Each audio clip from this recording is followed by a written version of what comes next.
నిన్న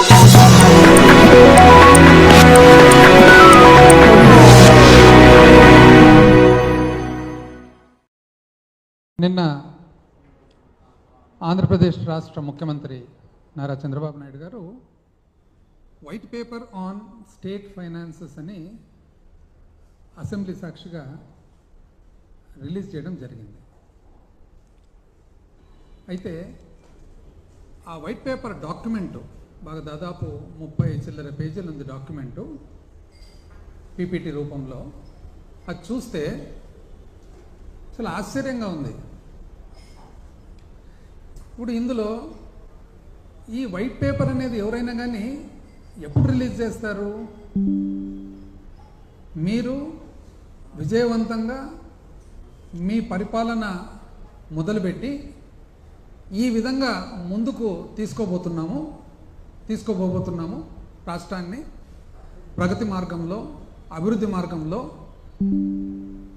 అందులో ఏవైతే కొద్దిగా ఇబ్బందులు ఉన్నాయో, డెఫిషియన్సీస్ ఉన్నాయో, తక్కువలు ఉన్నాయో అవన్నీ కూడా ఈ విధంగా రిజాల్వ్ చేయబోతున్నాం అంటే వైట్ పేపరు. ఇదేందండి? వైట్ పేపర్ ఇచ్చేసి క్లీన్గా చేతులు ఎత్తేసినట్లుంది ప్రభుత్వం. ఇంత లావు డాక్యుమెంట్ కూడా అవసరం లేదు. స్ట్రెయిట్ అవే 30వ పేజీకి వెళ్ళిపోవాలి. సారాంశం అంతా 30వ పేజీలో ఉందన్నమాట. ఇంత లావు డాక్యుమెంట్ కూడా అవసరం లేదు.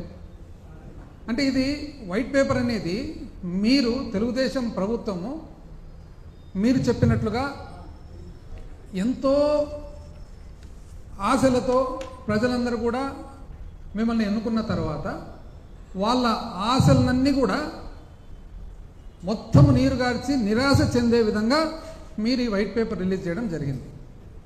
ఇది అసలు చూసిన తర్వాత అనిపిస్తుంది, ఇది శ్వేతపత్రమా లేదా సాకుపత్రమా? శ్వేతపత్రమా లేదా సాకుపత్రమా? అన్ని సాకులు కనపడుతూ ఉన్నాయి. ఆ సాకులు కూడా అన్ని ఇన్వాలిడ్ సాకులు. నేను చెప్తాను ఎందుకు ఇన్వాలిడ్. అసలు సూపర్ 6 అని చెప్పి మీ సూపర్ 6 మీద ఎంతో నమ్మకంతో ప్రజలందరూ కూడా మిమ్మల్ని ఎన్నుకుంటే, ఒకవైపు ఏమో ప్రజల్లోనే డౌట్స్ కూడా చెప్తున్నారు.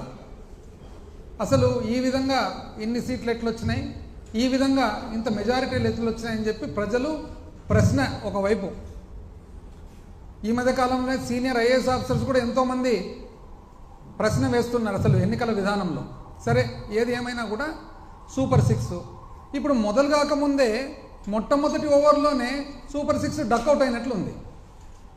సూపర్ 6 కాస్త డక్అవుట్.